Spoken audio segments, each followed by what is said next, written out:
नमस्कार, good morning India के इस खास शो में आपका बहुत बहुत स्वागत है। मैं हूं आपके साथ जया कौशिक। सबसे पहले बात करते हैं कोरोना के नए वेरिएंट ओमिक्रॉन की, जिसके बाद दुनिया भर में देश सतर्क हो रहे हैं और कोरोना के खिलाफ रणनीति और नियमों में बदलाव भी कर रहे हैं। अपने देश की बात करें, महाराष्ट्र राज्य की अगर बात करें तो यहां पर दक्षिण अफ्रीका से आए संक्रमितों की संख्या 6 हो गई है। हालांकि इनमें ओमिक्रॉन वेरिएंट है या नहीं, इसकी पुष्टि अभी नहीं हो पाई है। इधर महाराष्ट्र सरकार ने कोरोना वायरस के नए वेरिएंट ओमिक्रॉन को लेकर सख्ती बढ़ाई है। अब राज्य में हाई रिस्क देशों से आने वाले यात्रियों के लिए 7 दिनों का इंस्टीट्यूशनल क्वारंटीन अनिवार्य होगा। दूसरे, चौथे और 7वें दिन यात्री का कोरोना टेस्ट होगा। पॉजिटिव आने पर अस्पताल में भर्ती किया जाएगा। अगर नेगेटिव आती है रिपोर्ट तो घर में 7 दिन और क्वारंटीन रहना पड़ेगा। एयरपोर्ट पर हाई रिस्क देशों से आने वाले यात्रियों को दूसरे यात्रियों से अलग रखा जाएगा। और वहीं दूसरी तरफ कोरोना के नए वेरिएंट ओमिक्रॉन के मद्देनजर दिल्ली सरकार ने भी एयरपोर्ट पर विदेशों से आने वाले यात्रियों के लिए आदेश जारी किए हैं। एट रिस्क श्रेणी वाले देशों से आ रहे यात्रियों के लिए आदेश है, दूसरे देशों के लिए पाबंदी नहीं है। ये एट रिस्क यानी कि ऐसे जगह जहां ओमिक्रॉन वेरिएंट मिला है, उस श्रेणी वाले देशों से आ रहे यात्रियों को एयरलाइन सूचित करेगा कि दिल्ली पहुंचकर यात्रियों की टेस्टिंग होगी। नेगेटिव रिपोर्ट आने पर क्वारंटीन किया जाएगा और टेस्ट में पॉजिटिव आने पर सख्त आइसोलेशन में रखा जाएगा। दिल्ली में आते ही यात्री कोरोना टेस्ट के लिए सैंपल देंगे। इसका खर्चा यात्री खुद ही उनको उठाना होगा। टेस्ट का नतीजा आने तक इंतजार करना होगा और टेस्ट में नेगेटिव आने पर 7 दिन होम क्वारंटीन और इसके बाद 8वें दिन फिर से टेस्ट किया जाएगा। दोबारा नेगेटिव आने पर 7 दिन के लिए सेल्फ मॉनिटर करने को कहा जाएगा। और अगर टेस्ट में यात्री कोई पॉजिटिव आता है तो उनका सैंपल वो है जीनोम सीक्वेंसिंग के लिए भेज दिया जाएगा और ऐसे यात्रियों को एक अलग आइसोलेशन फैसिलिटी में रखा जाएगा। आपको बता दें कि 5 साल से कम उम्र के बच्चों को टेस्टिंग से छूट मिलेगी। हालांकि अगर सिम्टोमैटिक यानी बच्चों में किसी तरह के कोई लक्षण पाए गए तो फिर उनका भी टेस्ट होगा और आगे की कार्रवाई फिर की जाएगी। डीडीएमए का ये आदेश जो है रात 12 बजे से यानी कि 1 दिसंबर अब अगले आदेश तक ये अब लागू रहेगा।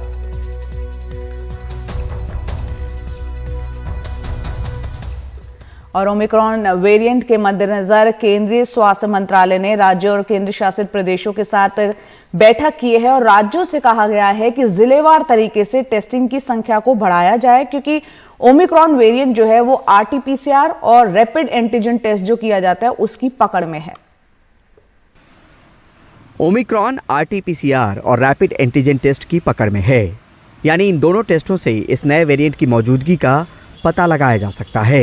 देश में ये वेरिएंट ना आए इसलिए हर संभव प्रिकॉशन लिया जा रहा है। केंद्रीय स्वास्थ्य मंत्रालय ने राज्यों को हिदायत दी कि अंतर्राष्ट्रीय यात्रियों पर कड़ी निगरानी रखी जाए। खासकर एट रिस्क कैटेगरी के देशों से आने वाले हर यात्री का एयरपोर्ट पर आरटीपीसीआर टेस्ट हो और रिपोर्ट आने तक इंतजार किया जाए। सभी पॉजिटिव सैंपल को इंसाकॉग भेजकर उनकी कॉन्टैक्ट ट्रेसिंग हो और पॉजिटिव यात्रियों का 14 दिनों तक फॉलोअप किया जाए।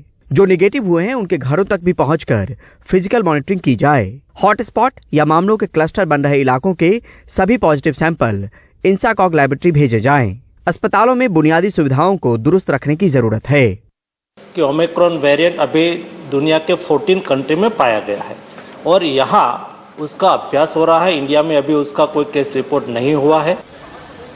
उधर इंदिरा गांधी इंटरनेशनल एयरपोर्ट पर 1 दिसंबर से दूसरे देशों से आने वाले यात्रियों को लेकर नई गाइडलाइन के मद्देनजर इंतजाम किए जा रहे हैं।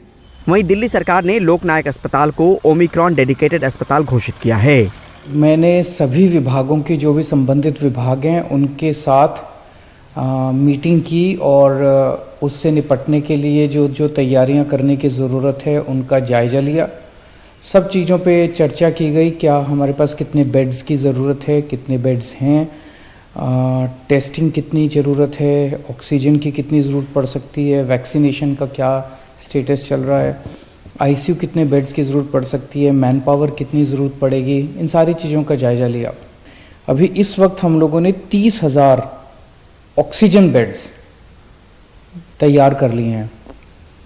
30,000 ऑक्सीजन बेड्स ऑलरेडी तैयार हो चुके हैं, जिसमें से लगभग 10,000 आईसीयू बेड्स हैं। ओमिक्रॉन के शिकंजे में कसते देशों की तादाद लगातार बढ़ती जा रही है। तमाम आशंकाओं के बीच निगरानी के जरिए भारत संभावना तलाशने की कोशिश में है कि अगर इस वेरिएंट की मौजूदगी है तो टेस्टिंग के जरिए पकड़ में आए, नहीं तो इंतजाम के दम पर इस खतरे को टाला जा सके। नई दिल्ली से परिमल कुमार, एनडीटीवी इंडिया। तो राज्य जो है सख्ती बढ़ा रहे हैं। वहीं मुंबई के कस्तूरबा अस्पताल में पहली जीनोम सीक्वेंसिंग लैब बनाई गई है और इस लैब में एक बार में 300 से ज्यादा सैंपल्स की जीनोम सीक्वेंसिंग हो सकेगी। कोरोना वायरस के नए वेरिएंट ओमिक्रॉन के खतरे को देखते हुए तमाम सैंपल्स यहां पर पहुंचने शुरू हो चुके हैं। जीनोम सीक्वेंसिंग लैब कैसी होती है और कैसे यहां टेस्ट किए जाते हैं, बता रही है हमारी सहयोगी पूजा भारद्वाज। तो आप देखिए, ये कस्तूरबा हॉस्पिटल के अंदर मुंबई का अपना पहला जीनोम सीक्वेंसिंग लैब है और ये जो टीम यहाँ पर आप देख रहे हैं, ये टीम जीनोम सीक्वेंसिंग यहाँ पर करती है। मैम नैना इंगोले इस वक्त हमारे साथ हैं। डॉक्टर शास्त्री यहाँ की इंचार्ज हैं, लेकिन उनकी गैर मौजूदगी में इस वक्त डॉक्टर नैना आप पर पूरी जिम्मेदारी है। कितना वक्त लगेगा रिजल्ट आने में, जितने 100 सैंपल इकट्ठा किए गए हैं, और प्रोसीजर क्या है? बेसिकली जीनोम सीक्वेंसिंग में जो पूरा जीनोम है उसका स्टडी किया जाता है। This is a new generation genome sequencing machine which we have. 2 machines हैं हमारे पास, जिसका कैपेसिटी है कि एट अ टाइम हम लोग 376 सैंपल्स जो है वो हम लोग टेस्ट कर सकते हैं। 376 या at a time in 1 machine. तो हमारी कैपेसिटी बहुत है। मैम एक सवाल ये भी उठाया जा रहा था कि RT-PCR या फिर रैपिड एंटीजन टेस्टिंग के जरिए शायद ये जो वेरिएंट है ओमिक्रॉन वो डिटेक्ट ना हो, तो उसको लेकर स्टेट टास्क फोर्स ने कहा था कि एस जीन का पता लगाने की कोशिश होगी कि वो है कि नहीं टेस्टिंग के दौरान। तो वो क्या है तकनीकी तौर पर, अगर समझा सके, और जीनोम सीक्वेंसिंग के साथ क्या उसका भी पता लगाया जा सकता है या वक्त लगेगा उसमें? एस जीन जैसे ना कोविड वायरस है, उसमें काफ़ी जीन्स होते हैं जो अलग अलग जीन्स हम RT-PCR से डिटेक्ट करते हैं। जैसे RDRP है, N जीन है, ORF1ab है, उसी तरफ एस जीन भी है। करंटली जो भी हमारे यहाँ पे महाराष्ट्र गवर्नमेंट में या म्यूनसिपल MCGM में जो किट्स है, उसमें किसी में भी एस जीन डिटेक्ट नहीं होता है। ये उसका एडवांटेज ये है कि ये जो ओमाइक्रॉन जो नया वेरिएंट आया है उसमें एस जीन डिटेक्ट नहीं हो रहा है, ऐसा कहा जा रहा है। तो इसलिए ये चांसेस है कि अगर ओमाइक्रॉन वायरस रूटीन PCR से करे और वो किट अगर एस जीन डिटेक्ट करता है तो फॉल्स निगेटिव आ सकता है। तो बट हमारे यहाँ बिकॉज हम लोग अभी नहीं यूज़ कर रहे, तो हमारे यहाँ पे फॉल्स निगेटिव आने के चांसेस नहीं है। और कोरोना के नए वेरिएंट के खतरे के बीच करीब 45,000 डॉक्टर्स घर बैठे हैं। देश भर के रेजिडेंट डॉक्टर्स हड़ताल पर हैं। कोरोना की वजह से पहले नीट की परीक्षा में देरी हुई, अब काउंसलिंग नहीं हो पा रही है। रेजिडेंट डॉक्टर्स ने अब 3 दिसंबर तक सब अस्पतालों में कामकाज बंद करने की धमकी दी है। इधर सरकार ने अब EWS श्रेणी के लिए पैमाने की समीक्षा की, तो सदस्यों की एक कमेटी बनाने का ऐलान यहां पर किया है। कमेटी को 3 हफ्ते में रिपोर्ट देने को कहा गया है। ये देश के अलग अलग शहरों के रेजिडेंट डॉक्टर्स की तस्वीरें हैं। कोरोना की वजह से पहले नीट टली, कुछ दिन बाद जब परीक्षा हुई तो अब काउंसलिंग नहीं हो पा रही है। इसी वजह से कोरोना के नए वेरिएंट ओमिक्रॉन के खतरों के बावजूद करीब 45,000 डॉक्टर घर बैठे हैं। पीजी के पहले साल के छात्रों के अब तक न आने का खामियाजा शंकर जैसे डॉक्टर भुगत रहे हैं। शंकर पीजी के दूसरे साल में हैं, लेकिन अस्पताल में इनको पहले साल के छात्र के तौर पर ही अब तक काम करना पड़ रहा है। एग्जाम है नीट, जनवरी में होना था, लेकिन उसको कोविड की वजह से उसको सितंबर में हुआ वो एग्जाम। पहले से ही 8 मंथ का डिले हो गया। सो कोई नहीं तो एटलीस्ट जब एग्जाम हुआ तो तुरंत से तुरंत काउंसलिंग करके भर्ती कर देना चाहिए था, बट उधर भी डिले कर दिया। और एक नया मामला आ गया कि EWS का, वो अभी कोर्ट में चल रहा है। अभी 3rd वेव आएगा तो डॉक्टर्स ही नहीं है अस्पताल में, तो काम कौन करेगा? आपने देखा है कि 2nd वेव में कितना लोग डेथ हुए थे। अब 3rd वेव आ गया तो हॉस्पिटल में डॉक्टर ही नहीं रहेंगे। हालांकि सरकार के साथ डॉक्टरों की बातचीत भी हुई है। केंद्रीय मंत्री ने समस्या को जल्द निपटाने की बात कही है, लेकिन डॉक्टरों ने 3 दिसंबर से अस्पताल के सभी कामकाज ठप करने की धमकी दे दी है। कोरोना की लहर जब पीक पर थी तब इन्हीं रेजिडेंट डॉक्टर को फ्रंट लाइन वर्कर का दर्जा देकर इन्हीं से सबसे ज्यादा वार्डों में काम लिया गया। लेकिन जैसे ही ये कोरोना की लहर हल्की पड़ी, अब इन्हीं रेजिडेंट डॉक्टर की पढ़ाई और शोध सबसे ज़्यादा प्रभावित हो रही है। ये सब उस देश में हो रहा है जहां पर हर 1000 भारतीयों पर महज एक डॉक्टर है। दिल्ली से रवीश रंजन शुक्ला, NDTV इंडिया। केंद्र सरकार ने एमएसपी और दूसरे मुद्दों पर बातचीत के लिए संयुक्त किसान मोर्चा से 5 किसान नेताओं के नाम मांगे हैं। संयुक्त किसान मोर्चा ने इस बात की पुष्टि की है। संयुक्त किसान मोर्चा की ओर से जारी बयान में कहा गया है कि भारत सरकार की ओर से पंजाब किसान संगठन के नेता को फोन आया था, जिसमें सरकार चाहती थी कि संयुक्त किसान मोर्चा की ओर से एक समिति के लिए 5 नाम सुझाए जाएं। बयान में यह भी कहा गया है कि इस बारे में कोई लिखित सूचना नहीं मिली है और न ही इस बारे में कोई विवरण उपलब्ध है कि समिति किस बारे में है। बयान में आगे कहा गया है कि इस सूचना के अभाव में इस मुद्दे पर टिप्पणी करना जल्दबाजी होगी। आज सिंघू बॉर्डर पर किसान संगठनों की एक अहम बैठक होगी, जिसमें 5 किसान नेताओं के नाम पर कोई फैसला लिया जा सकेगा।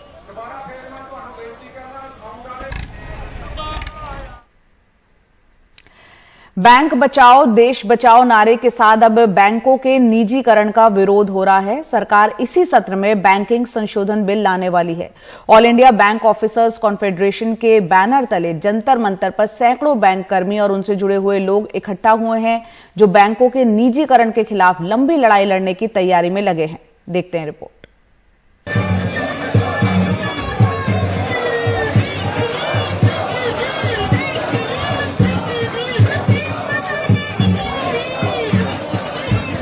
दिल्ली का जंतर मंतर, बैंक बचाओ देश बचाओ रैली चल रही है।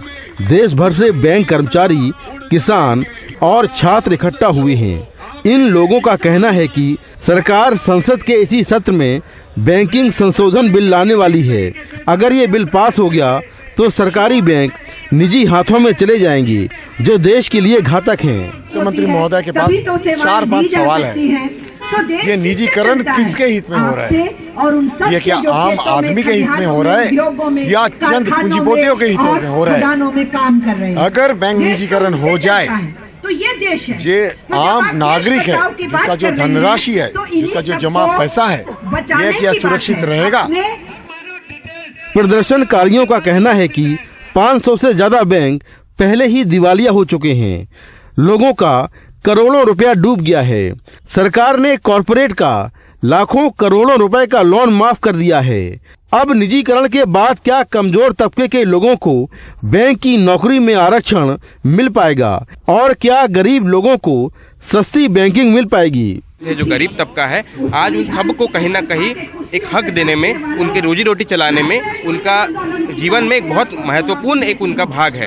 और साथ ही साथ जो प्राइवेटाइजेशन का पूरा नीति है, जो देश को बेचने का, कॉर्पोरेट के हाथ में बेचने का जो एक नव उदारवादी पूरा जो नीति मोदी सरकार का है, उसके हम पूरे विरोध में हैं। तो इंदिरा गांधी जी ने हमारा नेशनलाइजेशन किया था बैंकों का, और अभी जो प्राइवेटाइजेशन कर रहे हैं उसके खिलाफ हम लोग ये मोर्चा निकाला है। हमने भारत यात्रा की है और अभी ये मोर्चा निकल रहे हैं। हमें सरकार से इतनी दरख्वास्त है कि ये प्राइवेटाइजेशन रोक देना चाहिए और बैंकों को ऐसे ही रहना चाहिए जो कि देश के लिए भी हितकारी हो। फिर जॉब सिक्योरिटी सबसे पहली परेशानी है। अभी एक एज के बाद में हमें जॉब मिलना बहुत मुश्किल हो जाता है। एक एज तक ही वो जॉब मिलेगा। अभी वैसे भी जॉब्स है ही नहीं, गवर्नमेंट जॉब है ही नहीं अभी, और उसके बाद ये भी खत्म हो जाएगी अपॉर्चुनिटी, तो हम लोग कैसे आगे फेस करेंगे अपनी। प्रदर्शनकारियों का कहना है कि अगर ये बिल पास हुआ तो वो आगामी विधानसभा चुनाव में भी सरकार का विरोध करेंगे। जनधन योजनाएं हैं जो मोदी सरकार ने ही उसे हमने सक्सेसफुल किया है, ना कि प्राइवेट बैंकों ने। तो हमारी डिमांड ये है कि हमारे बैंकों को निजीकरण ना किया जाए। उसका हम जोर तोड़ विरोध करते हैं।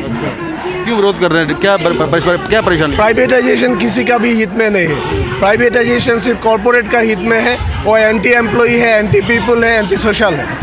इसलिए हम लोग प्राइवेटाइजेशन विरोध कर रहे हैं। 3 कृषि कानून रद्द होने के बाद अब दूसरे मुद्दों की लड़ाई लड़ रहे लोगों को लगता है कि सरकार उनकी मांगों पर भी ध्यान देगी।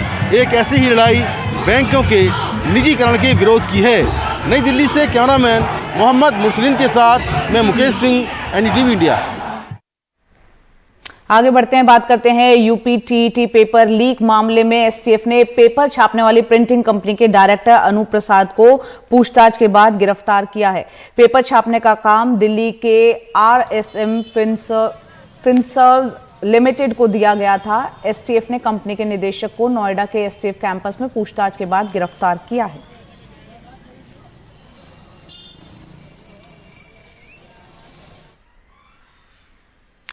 बिहार के पटना से सटे दानापुर के सुल्तानपुर में फायरिंग में पार्षद की पत्नी की मौत का मामला सामने आया है। सुल्तानपुर में देर रात वार्ड 15 के पार्षद सुजीत कुमार के घर शादी का कार्यक्रम चल रहा था। जयमाला के दौरान बारात में शामिल कुछ लोगों ने खुशी में फायरिंग शुरू कर दी थी और इसी दौरान वार्ड पार्षद की पत्नी को गोली लग गई। उन्हें एक निजी अस्पताल में भर्ती करवाया गया, जहां इलाज के दौरान उनकी मौत हो गई। पुलिस ने मामले में 2 लोगों को हिरासत में ले लिया है और 2 राइफल और 1 पिस्टल भी पुलिस ने जब्त की है। वाराणसी के विश्वनाथ धाम कॉरिडोर का काम लगभग पूरा हो गया और जल्द ही प्रधानमंत्री इसका लोकार्पण करेंगे। तैयारियों को अंतिम रूप देने के लिए विश्वनाथ मंदिर 29 नवंबर से लेकर 1 दिसंबर तक यानी आज तक पूरे 3 दिन के लिए बंद है। इस दौरान श्रद्धालु दर्शन पूजन नहीं कर पा रहे हैं और इस दौरान मंदिर परिसर में मार्बल लगाए जा रहे हैं। मंदिर अब कल यानी 2 दिसंबर को खुलेगा।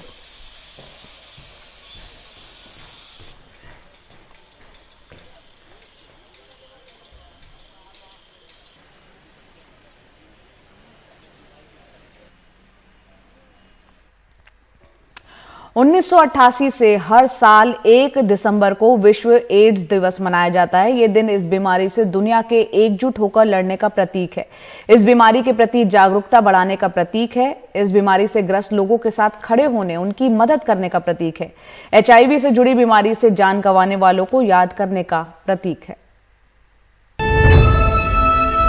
1 दिसंबर विश्व एड्स दिवस। ये दिन HIV के खिलाफ दुनिया के एकजुट होकर लड़ने का प्रतीक है। इस साल का विषय है भेदभाव खत्म करें, एड्स खत्म करें, महामारी खत्म करें। दुनिया में HIV से ग्रस्त तीसरी सबसे बड़ी आबादी भारत में है। एड्स का पहला केस आए 40 साल गुजर चुके हैं, लेकिन ये बीमारी अब भी दुनिया को डरा रही है। दुनिया भर में HIV को लेकर किसी न किसी तरह का भेदभाव बना हुआ है। वजह है इस बीमारी को लेकर गलत धाराएं और गलत जानकारियां। इसे एक धब्बे की तरह देखने और उस आधार पर भेदभाव का ही नतीजा है कि HIV से ग्रस्त लोग मजबूरन अपनी बीमारी छुपाते हैं और पहचान सार्वजनिक होने के डर से इलाज के लिए खुलकर सामने नहीं आते। दुनिया की बड़ी किशोर और युवा आबादी को HIV से जुड़ी सही और व्यापक जानकारियां नहीं हैं और जरूरत है यही जानकारियां मुहैया कराने की, ताकि हमारे स्कूलों के बच्चे स्वस्थ रहें, सुरक्षित रहें। ये भी अहम है कि इससे जुड़े फैसलों में महिलाओं की भागीदारी बढ़ाई जाए। गर्भ निरोधक उपाय और सुरक्षित यौन संबंध 2030 तक दुनिया से HIV एड्स महामारी के खात्मे की दिशा में सबसे अहम है। संयुक्त राष्ट्र द्वारा तय 17 सस्टेनेबल डेवलपमेंट गोल्स और एड्स रिस्पॉन्स का मूल सिद्धांत है कि कोई पीछे न छूटे।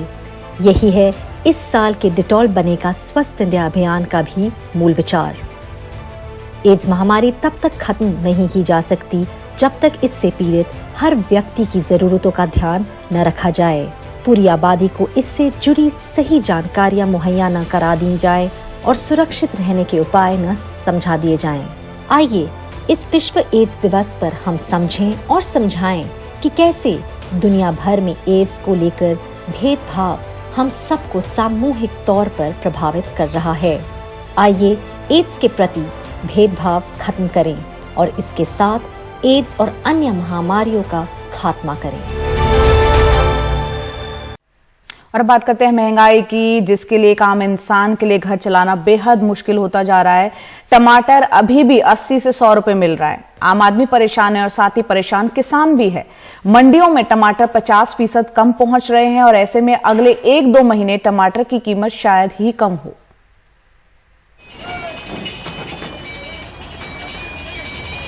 बेंगलुरु से तकरीबन 75 किलोमीटर दूर कोलार की टमाटर मंडी। जितने बक्से टमाटरों से भरे हैं उतनी ही खाली। यहां से देश भर में टमाटर सप्लाई होते हैं, लेकिन यहां मंदी छाई है। जहां पहले सीजन में हर रोज 40,000 क्विंटल टमाटर आते थे, वहीं इन दिनों महज 8,000 क्विंटल के आसपास आ रहे हैं। अब हर रोज तकरीबन 8,000 क्विंटल टमाटर ही यहाँ पर आ पा रहे हैं और दूसरी वजह ये है कि बारिश की वजह से हाल में काफी फसल बर्बाद हुई है। इसका सीधा असर बाजार पर पड़ रहा है। मंडियों में टमाटर की कमी की वजह किसानों के चेहरे पर छाई मायूसी से समझी जा सकती है। रामलिंगा गौड़ा 2 एकड़ जमीन में 10,000 पौधों से सीजन में 15 किलो के 3,000 बॉक्स टमाटर उपजा लेते थे, लेकिन इस बार 238 मिलीमीटर बारिश हुई, जबकि सामान्य तौर पर 51 मिलीमीटर बारिश ही होती थी। उनका गणित बिगड़ गया। आ टाइम 300 ರೂಪಾಯಿ ರೇಟ್ ಆಗಿದ್ರೂ ಒಬ್ಬ ರೈತನಿಗೆ ಹಾಕಿರೋ ಬಂಡವಾಳ ಬರ್ತಿತ್ತು। इस बार भारी बारिश की वजह से 10,000 पौधे में सिर्फ 200 बॉक्स ही मिले। जो पैदावार हुई उसकी भी क्वालिटी अच्छी नहीं है। ನಾಟಿ ಮಾಡಿದಾಗ ಇದುವರೆಗೂ ಮಳೆನೇ। कोलार में लगभग 10,000 एकड़ में टमाटर की खेती होती है और यहां से टमाटर चित्तूर की ही तरह दक्षिण के शहरों के साथ साथ उत्तर भारत भेजे जाते हैं। खेत और मंडी का हाल आपने देखा। ये बाजार है जहां से टमाटर हमारे और आपके घरों तक पहुंचता है। कैसे है टमाटर? टमाटर 60 रुपया है। ये टमाटर 60 रुपया है। अच्छा टमाटर आके 80 रुपया है। और इसी रेट के आसपास टमाटर आपको अगले 1.5-2 महीने तक मिलेगा, जब तक टमाटर की नई फसल नहीं आ जाती। बेंगलुरु से कैमरामैन गोविंद मूर्ति के साथ निहाल खुतवई, एनडीटीवी इंडिया। नमस्कार, गुड मॉर्निंग इंडिया में आपका स्वागत है। मैं हूं अदिति राजपूत। तो सबसे पहले हम बात कर रहे हैं कोरोना का जो नया वेरिएंट आया है ओमिक्रॉन, जिसके चलते दुनिया भर में देश जो है वो अब सतर्क हो चुके हैं और नई नई पाबंदियां जो हैं वो अब लगाई जा रही हैं। तो अगर आप दिल्ली एयरपोर्ट पर आ रहे हैं तो अंतर्राष्ट्रीय यात्रियों के लिए अब भारत ने जो नियम है उनमें थोड़ा सा बदलाव कर दिया है। तो नई गाइडलाइंस जो है वो आज से यानी कि 1 दिसंबर से लागू भी हो चुकी है। दिल्ली एयरपोर्ट पर अब यात्रियों को लंबा इंतजार करना पड़ सकता है। आपको बताते हैं कि क्या क्या होगा जिसके मुताबिक आप अपनी यात्रा के लिए तैयार हो सकते हैं, क्या क्या सावधानियां बरतनी है वो कम से कम थोड़ा सा आप प्लान कर सकते हैं। तो सबसे पहले यहाँ पर ये हमें ध्यान रखना होगा कि जो जोखिम श्रेणी वाले देश हैं अगर आप उससे आ रहे हैं तो उन यात्रियों के लिए टेस्ट जो है वो अब कंपलसरी कर दिया गया है, उन्हें अनिवार्य कर दिया है।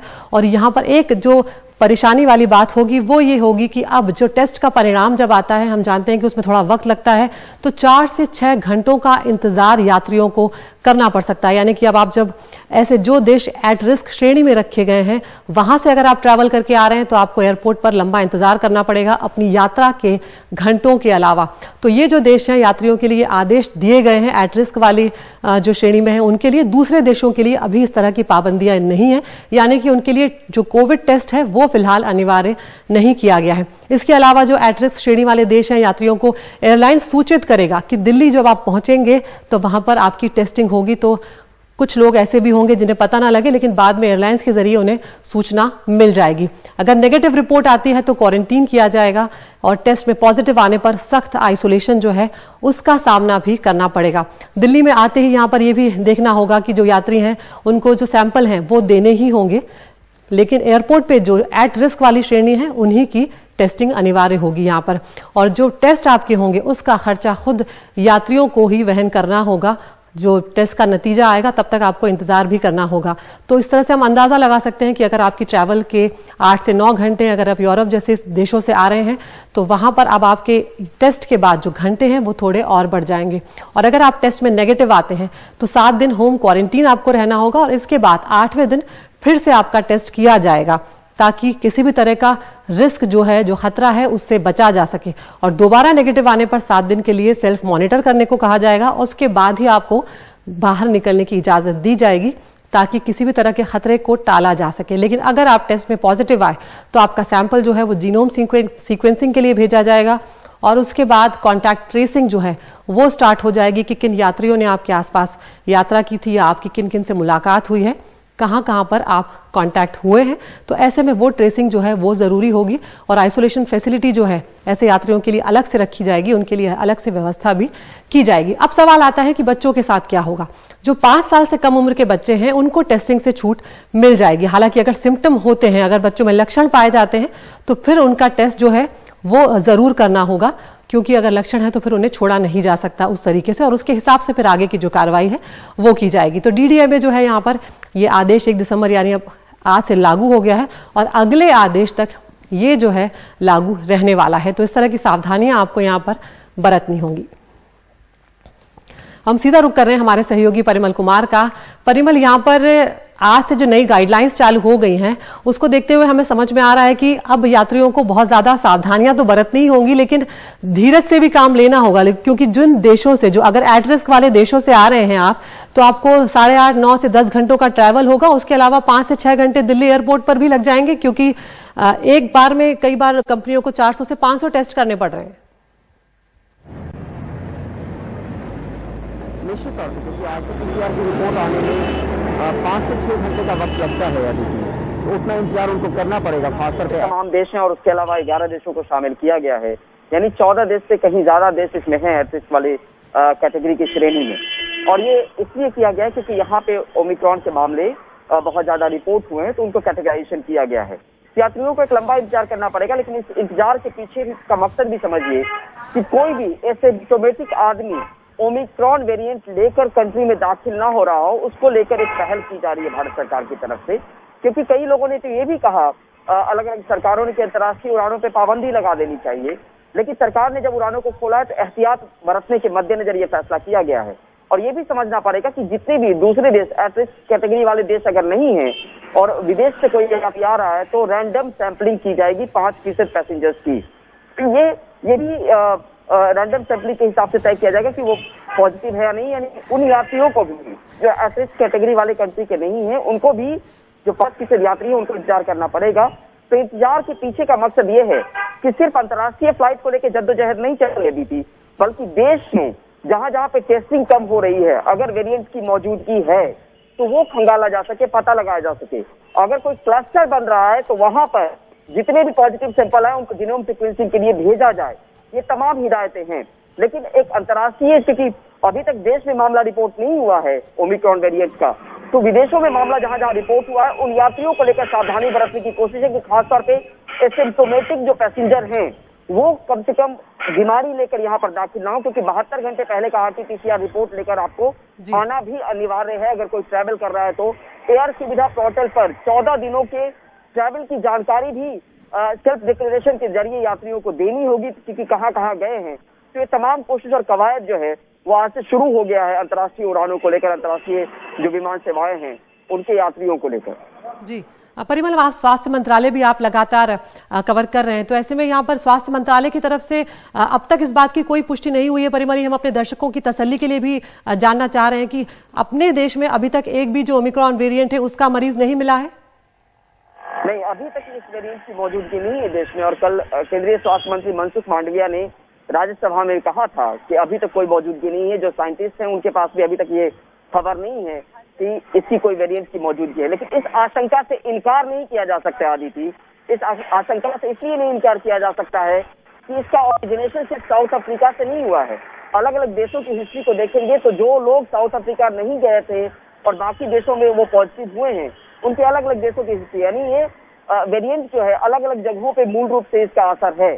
तो ऐसी सूरत हाल में भारत सरकार ये कोशिश कर रही है कि एक तो विदेश से आने वाले जो यात्री हैं उनकी जांच पड़ताल अच्छे से हो। दूसरी नंबर चीज ये कि देश में अगर कोई पहले आ गया है तो टेस्टिंग को लेकर कोताही नहीं बरती जाए, ताकि वेरिएंट की मौजूदगी का पता लगाया जा सके। लेकिन अब तक इस वेरिएंट की मौजूदगी है ऐसा कुछ भी नहीं है। लेकिन एक चीज और यहाँ पे तसल्ली देने वाली बात है लोगों को, खासतौर पे कि इससे जो इन्फेक्शन होता है वो बहुत माइल्ड होता है, तो बहुत ज्यादा खतरनाक, फैलने के लिहाज से खतरनाक है। लेकिन साइंटिस्ट अभी तक ये कह रहे हैं कि इनका इन्फेक्शन जो है ओमिक्रॉन वेरिएंट का वो बहुत माइल्ड होता है।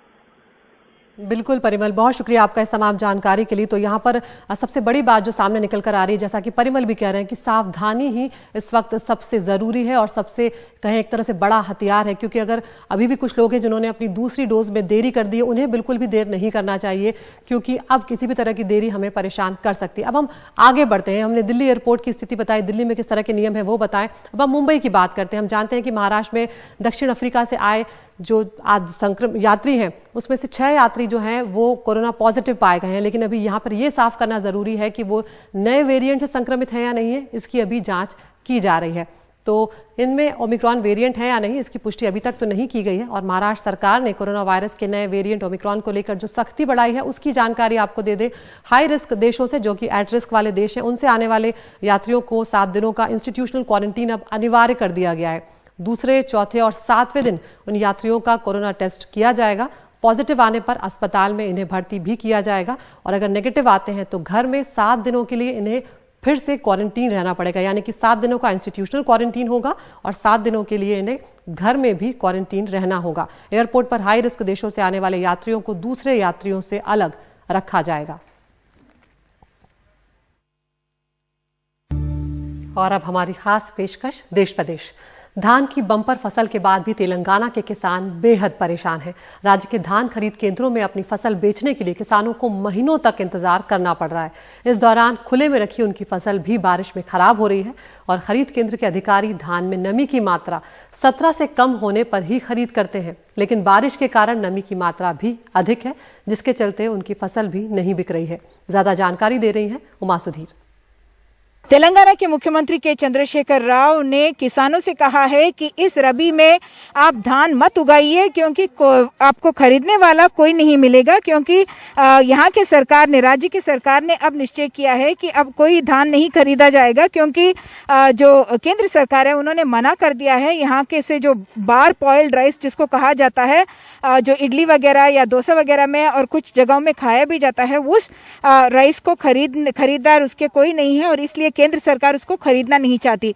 कि यहाँ के राज्य सरकार का कहना है कि पिछले साल का ही रबी का 5 लाख टन जो धान था वो खरीदा नहीं गया केंद्र की तरफ से और यही वजह है कि सांसद भी पार्लियामेंट में प्रोटेस्ट कर रहे हैं कि आप एक नेशनल पॉलिसी बनाइए ताकि हर राज्य का जो धान है उसको खरीदा जाए। जो लोग यहाँ पे लेबर के तौर पे आते हैं उनको 500 रुपया देना पड़ता है। उसके अलावा यहाँ पे बारिश बहुत ज्यादा हो रही है, जब तक कि इसमें मॉइस्चर जिसको कहते हैं वो 17% से कम ना हो तब तक इसे खरीदा नहीं जाता। ये लोग गवर्नमेंट प्रोक्योरमेंट सेंटर में इसलिए लाए हैं क्योंकि यहाँ पर 1960 रुपया क्विंटल ये धान बिक रहा है, जबकि बाहर सिर्फ 1400 है। अब मुख्यमंत्री ने ये भी कह दिया है कि यहाँ पे धान अगर आप रबी में उगाएंगे तो उसे खरीदने वाला कोई नहीं होगा, लेकिन धनलक्ष्मी का कहना है कि उनका जो वो जो टेनेंसी पे जो रहती हैं उनका अपना जमीन भी नहीं है।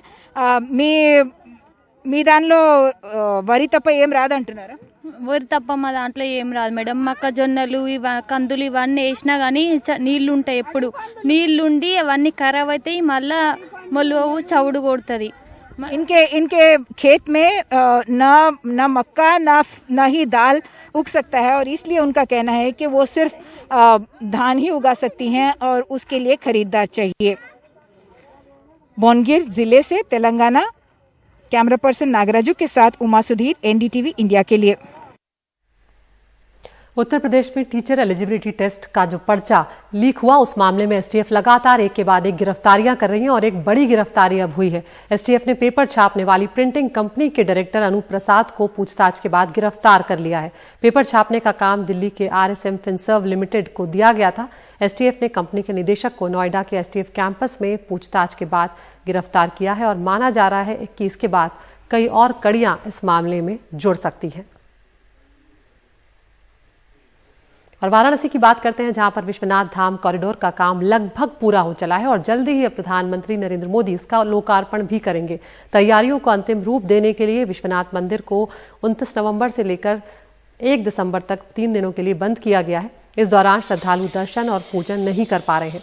अब मंदिर परिसर में मार्बल लगाए जा रहे हैं और कल यानी 2 दिसंबर को मंदिर को खोल दिया जाएगा।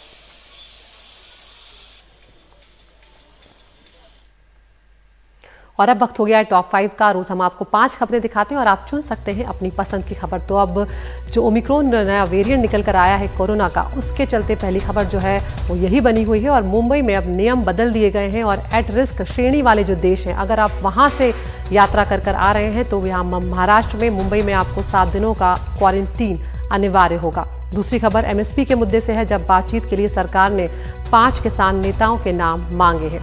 तीसरी खबर संसद से आ रही है, जहां पर आज धरने पर होंगे 12 निलंबित सांसद और लगातार वो उनकी निलंबन वापसी की मांग कर रहे हैं। चौथी खबर उत्तराखंड ब्राह्मण कार्ड, वहां पर देखा जा रहा है देवस्थानम बोर्ड जो है उसे भंग कर दिया गया है। और पांचवी खबर IPL रिटेंशन में बड़ा खेल देखने को मिला है। कई बड़े खिलाड़ी जो हैं उन्हें रिलीज कर दिया गया है और कई चौंकाने वाले बदलाव जो हैं वो इस बार IPL में देखने को मिले हैं। तो आप हमारे YouTube चैनल पर जाएं, इन 5 खबरों में से अपनी पसंद की खबर चुनें और उस खबर को हम आपको विस्तार से दिखाएंगे।